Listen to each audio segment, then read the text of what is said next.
नमस्कार, दिन भर की बड़ी खबरों में आपका स्वागत है। मैं हूं आपके साथ मानसी। आज इस बुलेटिन में बात होगी इंडिया गठबंधन के मोदी सरकार पर करारे प्रहार की, जेल से बाहर आने के बाद दिल्ली के सीएम अरविंद केजरीवाल की दहाड़ की। देखेंगे प्रज्वल रेवन्ना के मामले में कैसे फंसी बीजेपी, हरियाणा में बीजेपी पर बढ़ते संकेत को जानेंगे, शिंदे सेना के उम्मीदवार के ईडी को लेकर बड़े खुलासे को, और बुलेटिन के आखिर में देखेंगे जाने माने कार्टूनिस्ट इरफान की किस खबर पर पड़ी तिरछी नजर। लेकिन तमाम बड़ी खबरों से पहले एक नजर आज की सुर्खियों पर। बिहार के पूर्व उप मुख्यमंत्री तेजस्वी यादव ने पीएम मोदी पर साधा निशाना। बोले, पीएम ने किया रोड शो, हम कर रहे हैं जॉब शो। पूछा, पटना यूनिवर्सिटी को क्यों नहीं बनाया केंद्रीय विश्वविद्यालय। चुनाव आयोग ने वोटिंग के 4 दिन बाद जारी किया तीसरे चरण के मतदान का फाइनल आंकड़ा। 65.68% कुल हुई वोटिंग। महाराष्ट्र के नंदुरबार में पीएम मोदी पर जमकर बरसी प्रियंका। कहा, पीएम मोदी को इंदिरा गांधी से दृढ़ संकल्प और बहादुरी सीखनी चाहिए। और आप नेता अमानतुल्लाह खान के घर पहुंची पुलिस। कई दिनों से फरार हैं आप नेता। पेट्रोल पंप कर्मचारी को धमकी देने का है आरोप। पुलिस ने घर पर चिपकाया नोटिस। ये तो थी सुर्खियां। अब बात आज की सबसे बड़ी खबर की। लोकसभा चुनाव के चौथे चरण का प्रचार समाप्त हो गया है। ऐसे में सभी पार्टियां 5वें चरण के प्रचार में जुट गई हैं। एक तरफ राहुल गांधी ने आंध्र प्रदेश में रैली की, तो दूसरी तरफ बिहार में इंडिया गठबंधन ने एकजुट होकर मोदी सरकार पर निशाना साधा। देखिए ये रिपोर्ट। लोकसभा चुनावों के मद्देनजर पार्टियां ताबड़तोड़ रैलियां कर रही हैं। इस बीच कांग्रेस नेता राहुल गांधी आज आंध्र प्रदेश पहुंचे, जहां उन्होंने बीजेपी को आड़े हाथों लिया। राहुल ने कहा कि आज आंध्र प्रदेश में बदले की राजनीति चल रही है। आज आंध्र प्रदेश को बीजेपी की बी टीम चलाती है। तीनों का रिमोट कंट्रोल मोदी के हाथ में है, क्योंकि पीएम मोदी के पास ईडी, सीबीआई और इनकम टैक्स है। हम सभी संविधान की रक्षा करते हैं। इस संविधान के लिए कांग्रेस पार्टी के कार्यकर्ताओं ने अपनी जान दी है। संविधान से ही हमें अधिकार मिले हैं। नरेंद्र मोदी संविधान को खत्म करना चाहते हैं, लेकिन दुनिया की कोई भी शक्ति इसे खत्म नहीं कर सकती। तो वहीं कांग्रेस अध्यक्ष मल्लिकार्जुन खड़गे प्रचार के लिए बिहार पहुंचे। पटना में इंडिया अलायंस के नेताओं ने प्रेस कॉन्फ्रेंस की। इस दौरान खड़गे ने मोदी की गारंटी पर निशाना साधा। उन्होंने कहा कि पीएम मोदी ने 2 करोड़ नौकरियों का वादा किया था। वो इसके बारे में कुछ नहीं बोलते। वो महंगाई के बारे में बात नहीं करते। उनके कई वादे अधूरे हैं। मजदूर, महिलाएं सभी आक्रोशित हैं। इस दौरान आरजेडी नेता मनोज झा ने कहा कि पीएम मोदी की लाख कोशिशों के बावजूद लोग भैंस पर नहीं, नौकरी और रोजगार पर टिके हुए हैं। गांव-गांव तक ये बात भी पहुंच गई है कि बीजेपी संविधान बदलना चाहती है। प्रधानमंत्री लगातार झूठ बोल रहे हैं। प्रधानमंत्री पद की गरिमा का भी ख्याल नहीं कर रहे हैं।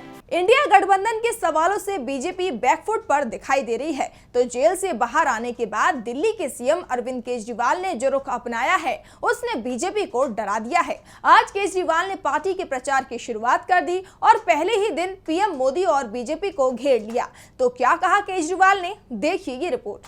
अरविंद केजरीवाल ने जेल से बाहर आने के बाद आज सबसे पहले बजरंगबली के दर्शन किए और उसके बाद पार्टी ऑफिस में पहला चुनावी भाषण दिया, जहां उन्होंने पीएम मोदी पर जमकर निशाना साधा। केजरीवाल ने कहा कि आम आदमी पार्टी को 10 साल हुए, 2 राज्यों में सरकार है। इसे दबाने में और खत्म करने में पीएम मोदी ने कोई कसर नहीं छोड़ी। एक साथ हमारी पार्टी के टॉप 4 नेता मनीष सिसोदिया, सत्येंद्र जैन, संजय सिंह और मुझे जेल भेज दिया। उन्होंने सोचा पार्टी खत्म हो जाएगी, लेकिन आप एक सोच है, जितना खत्म करने की सोचते हैं उतनी वो बढ़ती है। पीएम ने मिशन शुरू किया है, 1 नेशन 1 लीडर। मोदी जी देश के सारे नेताओं को खत्म करना चाहते हैं। जितने विपक्ष के नेता हैं उन्हें जेल भेजेंगे, जितने बीजेपी के नेता हैं उन्हें निपटा देंगे। अगर ये चुनाव जीत गए तो लिखवा लो कि थोड़े दिन बाद ममता, तेजस्वी, स्टालिन, विजयन, उद्धव और सभी विपक्षी नेता जेल के भीतर होंगे। इसी के साथ केजरीवाल ने सवाल किया कि प्रधानमंत्री नरेंद्र मोदी अगले साल 17 सितंबर को 75 साल के हो जाएंगे। क्या बीजेपी उन्हें लाल कृष्ण आडवाणी की तरह रिटायर्ड करेगी? अगर बीजेपी ये चुनाव जीतती है तो मोदी अमित शाह को प्रधानमंत्री बनाएंगे और 2 महीने में उत्तर प्रदेश के सीएम योगी को पद से हटाया जाएगा। आज एक तानाशाह देश से जनतंत्र खत्म करना चाहता है। मैं पूरे तन मन धन से उस तानाशाह के खिलाफ लड़ रहा हूँ। 140 करोड़ लोगों का साथ चाहता हूँ। आज मैं आपसे भीख मांगने आया हूँ, मेरे देश को बचा लो। इस तानाशाही से मेरे देश को बचा लो। केजरीवाल के जेल से बाहर आने के बाद इंडिया गठबंधन को मजबूती मिली है तो बीजेपी में बेचैनी दिख रही है। तो वहीं कर्नाटक में प्रज्वल रेवन्ना के मामले ने इस बेचैनी को कुछ ज्यादा ही बढ़ा दिया है। जेडीएस सांसद प्रज्वल के सेक्स स्कैंडल मामले में अब बीजेपी नेता भी फंसने लगे हैं। पार्टी के एक दिग्गज नेता को कर्नाटक पुलिस ने गिरफ्तार कर लिया है तो प्रज्वल की मुश्किलें और बढ़ती दिख रही हैं। कर्नाटक सेक्स स्कैंडल मामले में अब बीजेपी के नेता भी फंसते नजर आ रहे हैं। दरअसल कर्नाटक सेक्स स्कैंडल मामले में अब नया मोड़ सामने आया है। एसडी रेवन्ना की गिरफ्तारी के बाद अब जांच की आग बीजेपी कैंप तक पहुंच गई है, क्योंकि कथित वीडियो को लीक करने के आरोप में बीजेपी नेता और एडवोकेट जी देवराजे गौड़ा को कर्नाटक के चित्रदुर्ग जिले के गुलिहार टोल गेट से गिरफ्तार कर लिया गया है। बता दें कि कर्नाटक में 26 अप्रैल को मतदान से पहले प्रज्वल से कथित तौर पर जुड़े कई अश्लील वीडियो सामने आए थे, जिसमें देवराजे गौड़ा पर इन वीडियो को लीक करने के आरोप लगे थे, जिसे वे पहले ही खारिज कर चुके थे। गौड़ा ने कहा कि उन्होंने पहले भी बीजेपी को सावधान किया था कि प्रज्वल को हासन लोकसभा सीट से टिकट न दिया जाए। हालांकि जेडीएस और बीजेपी में गठबंधन के बाद प्रज्वल को ही चुनाव में उतार दिया गया। वहीं एक महिला ने देवराजे गौड़ा के खिलाफ शोषण का मामला भी दर्ज करवाया है। पीड़ित महिला का कहना है कि गौड़ा ने मेरी संपत्ति बेचने में मदद करने के बहाने 10 महीने तक मेरा शोषण किया। वहीं कई सेक्स वीडियो में कथित तौर पर शामिल जेडीएस के निलंबित नेता प्रज्वल रेवन्ना के खिलाफ अब महिला उत्पीड़न का तीसरा मामला भी दर्ज किया गया है। शिकायत एक महिला ने दर्ज कराई है, जिसमें उसने प्रज्वल रेवन्ना पर अपहरण के बाद उसके साथ शारीरिक शोषण करने के आरोप लगाए हैं। बताते चले कि प्रज्वल रेवन्ना हासन से जेडीएस का उम्मीदवार था और अभी वे फरार है। प्रज्वल के पिता एसडी रेवन्ना विधायक है, जो उस वक्त इसी मामले में जेल में है। कर्नाटक में बीजेपी मुश्किल में फंस गई है तो वहीं हरियाणा में भी उसकी मुसीबत बढ़ गई है। 3 निर्दलीय विधायकों के सरकार से समर्थन वापस लेने के बाद हरियाणा की नायाब सैनी सरकार तकनीकी रूप से अल्पमत में आ गई है। विपक्ष लगातार फ्लोर टेस्ट की मांग कर रहा है तो बीजेपी किसी तरह से संकट को टालने की कोशिश कर रही है। तो क्या है पूरा मामला, देखिए ये रिपोर्ट। हरियाणा में नायब सिंह सैनी की सरकार पर संकट गहराता जा रहा है। 3 निर्दलीय विधायकों के समर्थन वापस लेने के बाद सैनी सरकार अल्पमत में आ गई है, जिसके बाद विपक्ष ने दोबारा से चुनाव कराने या फिर फ्लोर टेस्ट कराने की मांग को तेज कर दिया है। कांग्रेस ने राज्यपाल बंडारू दत्तात्रेय को 2 पन्नों का ज्ञापन सौंपा है, जिसमें कहा गया है कि सरकार अल्पमत में है, इसे बर्खास्त किया जाए। कांग्रेस ने दावा किया कि कांग्रेस के 30, जेजेपी के 10, आईएनएलडी के 1 विधायकों के साथ 4 निर्दलीय विधायक सरकार के खिलाफ हैं। 3 ने तो हाल ही में समर्थन वापस लिया है, जबकि पिछले साल निर्दलीय विधायक बलराज कुंडू भी सरकार से अलग हो चुके हैं। इस बीच राज्य के पूर्व सीएम भूपेंद्र सिंह हुड्डा भी सक्रिय हो गए हैं।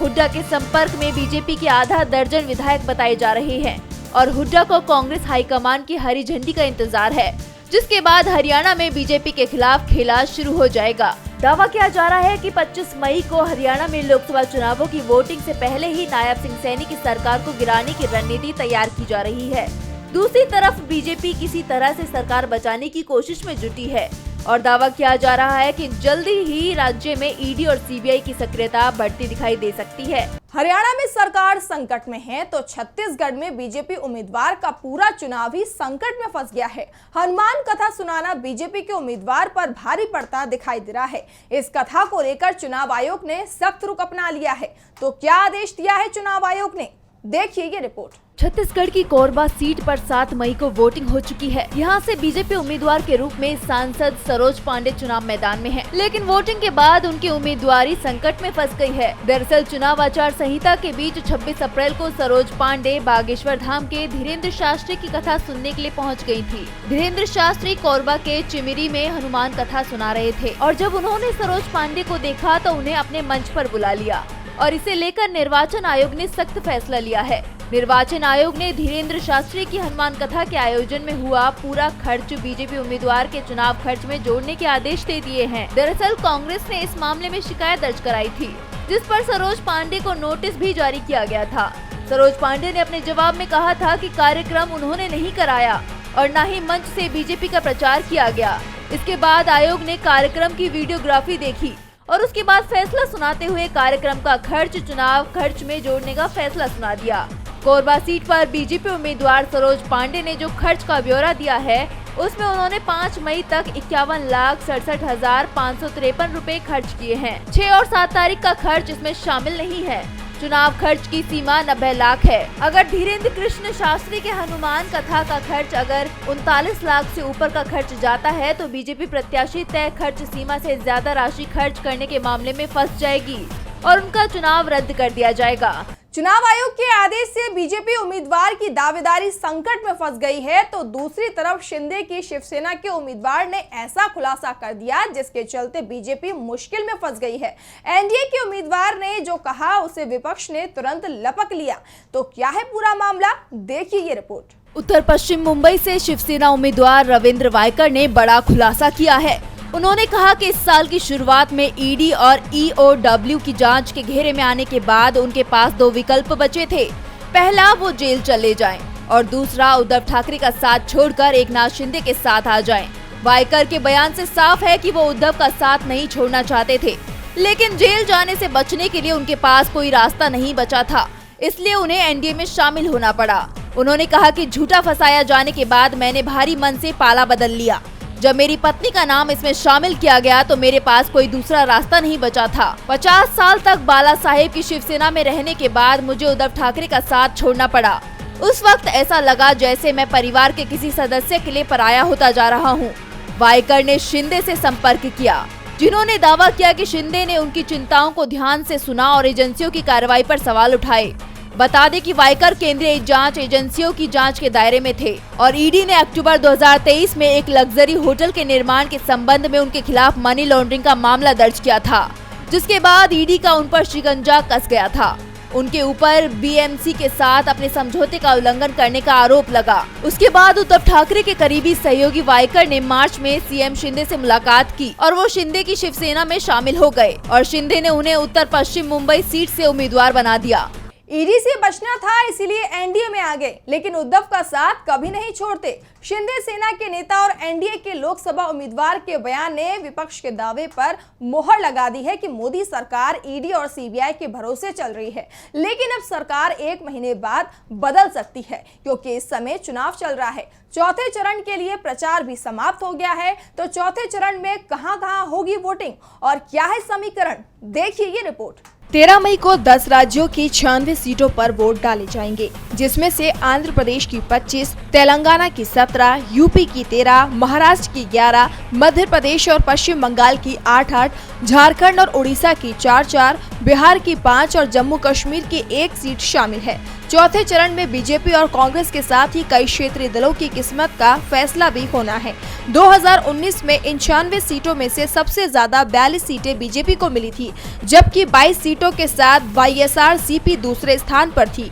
कांग्रेस को 6 और अन्य दलों के हिस्से में 26 सीटें आई थी। 2019 में इन दोनों में से 11 सीटों पर बेहद करीबी मुकाबला हुआ था और जीत का अंतर 7% से भी कम रहा था। जिन सीटों पर करीबी मुकाबला हुआ था उसमें खूंटी से बीजेपी के अर्जुन मुंडा ने कांग्रेस के कालीचरण मुंडा से 1445 वोटों से उन्हें हराया था। तो पश्चिम बंगाल की बर्दवान दुर्गापुर से बीजेपी के MS अहलुवालिया ने टीएमसी के डॉक्टर मुमताज को 2439 वोटों से हराया था। इसके अलावा 2019 में आंध्र प्रदेश की 4 और तेलंगाना की 3 सीटों पर जीत का अंतर 7000 से भी कम वोटों का था, जबकि महाराष्ट्र और ओडिशा की 1-1 सीट पर यह अंतर 5000 से भी कम वोटों का था। चौथे चरण में जिन दिग्गजों की किस्मत का फैसला होगा उसमें कन्नौज से सपा चीफ अखिलेश यादव, पश्चिम बंगाल की बहरामपुर से अधीररंजन चौधरी, जिनका मुकाबला टीएमसी के यूसुफ पठान से है, आसनसोल से शत्रुघ्न सिन्हा, तेलंगाना के हैदराबाद से AIMIM के असदुद्दीन ओवैसी और बीजेपी की माधवी लता, करीमनगर से बंदी संजय कुमार, लखीमपुर खीरी से केंद्रीय गृह राज्य मंत्री अजय मिश्रा टेनी, आंध्र प्रदेश के कडब्बा से YS शर्मिला और झारखंड के खूंटी से अर्जुन मुंडा का नाम शामिल है। चुनाव प्रचार समाप्त होने के बाद इंडिया गठबंधन ने दावा किया है कि पहले 3 चरणों की तरह चौथे चरण में भी उसके पक्ष में ही बहुमत आएगा। और बुलेटिन के आखिर में देखेंगे जाने माने कार्टूनिस्ट इरफान की किस खबर पर पड़ी तिरछी नजर।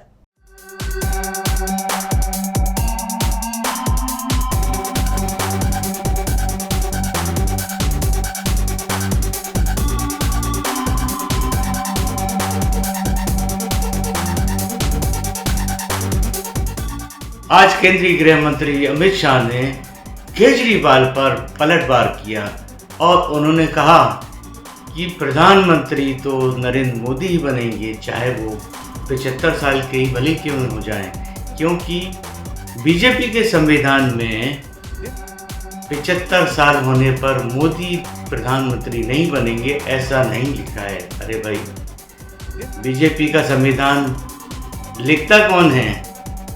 नरेंद्र मोदी ही तो लिखते हैं।